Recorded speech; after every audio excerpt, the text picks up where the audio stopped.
انسان کو دکھ بھی آتے ہیں، بیماریاں بھی آتی ہیں، اپنوں بیگانوں کی طرف سے اس کو تلخیوں کا بھی سامنا کرنا پڑتا ہے۔ تو اس موقع پر آپ کی زبان کوئی ایسا جملہ نہ کہے جو اللہ کی ناراضگی کا سبب ہو۔ غم تو پہنچتا ہے اور غم سے انسان متاثر بھی ہوتا ہے، یہ تو نہیں ہے کہ ایک تکلیف پہنچے۔ غالب نے کہا تھا روئیں گے ہم ہزار بار کوئی ہمیں ستائے کیوں۔ تو جب سینے میں دل ہے تو کوئی دکھ دے گا تو دکھی ہوگا، دل بے چین ہوگا۔ تو فرمایا کہ جب تکلیف پہنچے تو مدد کس سے طلب کرو؟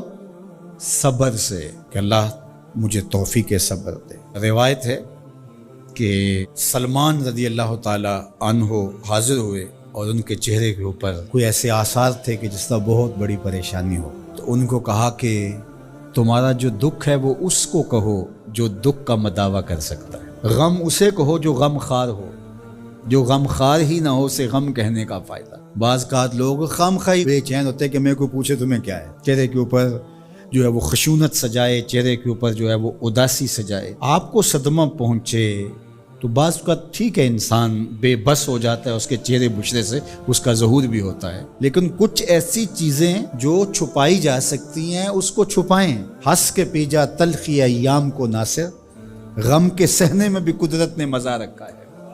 غم برداشت کریں، اندر اتار لیں اس کو، اس کا اجر رکھا گیا ہے، اس کا صلہ بتایا گیا ہے۔ تو ہر چھوٹی چھوٹی بات کو لوگوں سے شیئر کرنا یہ نہیں ٹھیک ہے، کبھی آپ کوئی ایسی بات ہو آپ کر بھی سکتے ہیں، لیکن ہر وقت جو ہے وہ اکتائے ہوئے رہنا اور میں پریشان ہوں، میں پریشان ہوں، میں دکھی ہوں، میں دکھی ہوں، تو کیا وہ دکھ ختم ہو جائے گا؟ لوگ مہندی سجائیں گے تیرے لہو سے، لوگ مہندی سجائیں گے تیرے لہو سے، زخم دل کے نہ دکھاؤ کسی کو۔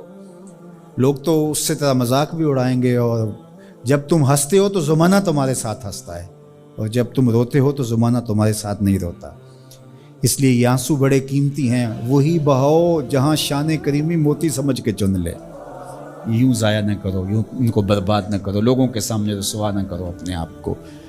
تو صبر کے دامن کو تھامو، ایک تو تلقین یہ کی گئی، اور دوسرا کہا والصلاۃ، اور نماز کے ساتھ اللہ سے مدد طلب کرو۔ حضور علیہ السلام جب بھی کسی مشکل میں مبتلا ہوتے تو حضور نماز کے لیے کھڑے ہو جاتے، اور میں نے خود کئی مرتبہ تجربہ کیا ہے، جب کوئی تکلیف پیدا ہو تو آپ نماز پہ کھڑے ہو جائیں، تکلیف میں تخفیف پیدا ہو جاتی ہے۔ اور بدر سے سخت دن کیا ہو سکتا تھا جب کافر پورے لاؤ لشکر کے ساتھ آ گئے، اور حضور کے لیے عریش ایک چھپر بنا دیا گیا، اور آقا کریم وہاں مصلی بچھائے ہیں اور رب کے حضور کھڑے ہیں۔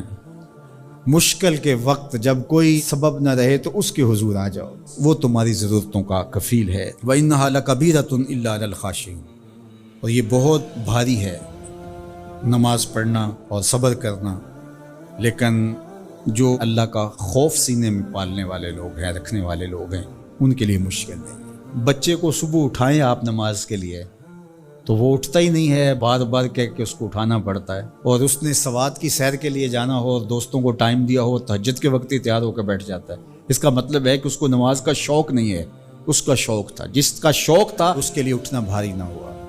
میرے والد گرامی سے کسی نے کہا جی جاگ نہیں آتی، تو فرمانے لگے صبح منڈی جانا ہو تو جاگ آ جاتی ہے، کچہریوں میں تاریخ ہو تو یاد آ جاتی ہے۔ منڈی جانا یہ تمہاری بدنی ضرورت ہے، بچوں کے پالنے کے لیے، اپنی ضرورت کے لیے۔ کچہریوں میں جانا خوف ہے، نہ گیا تو میرے خلاف فیصلہ ہو سکتا ہے، تو تمہیں نہ امید ہے اللہ سے اور نہ اس کا خوف ہے، تو پھر کیسے جاگ آئے؟ اور کسی نے کہا کہ حضور نماز پڑھنا چاہتا ہوں، جاگ نہیں آتی۔ اللہ اکبر، کہنے لگے ارادہ اگر پکا ہو تو نیند نہیں آتی، بار بار اٹھ کے ٹائم دیکھتے ہیں وقت تو نہ گزر جائے۔